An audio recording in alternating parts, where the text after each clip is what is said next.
What if the most extreme stars in the universe are hiding a piece of the Big Bang itself?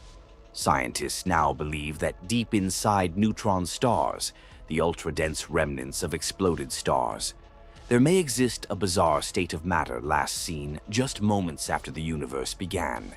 To understand this, imagine crushing something the size of our sun into a city-sized sphere.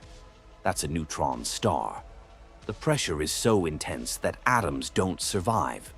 Electrons and protons are forced together, forming a dense sea of neutrons. But it might not stop there. At the very core, conditions could become even more extreme, so extreme that even neutrons break apart.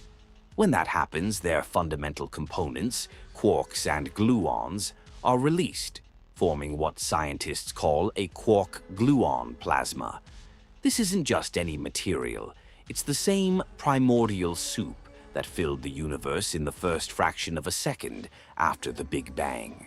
In other words, neutron stars might be natural time capsules, preserving the earliest state of matter in the cosmos. Now comes the wild part. Scientists think they can actually prove it. When two neutron stars collide, they create powerful ripples in space-time called gravitational waves. These waves don't just carry energy, they carry information. Tiny changes in their patterns can reveal how the stars deform under each other's gravity, and those deformations depend on what's inside the stars.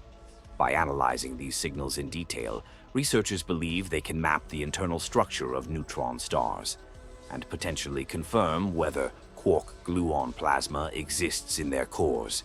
Right now, our detectors aren't sensitive enough to catch all the necessary details, but future upgrades could change that. If confirmed, this discovery wouldn't just explain neutron stars, it would give us a direct window into the first moments of the universe itself, a place where matter, as we know it, didn't even exist yet, and somehow, it may still exist today, hidden in the hearts of dead stars.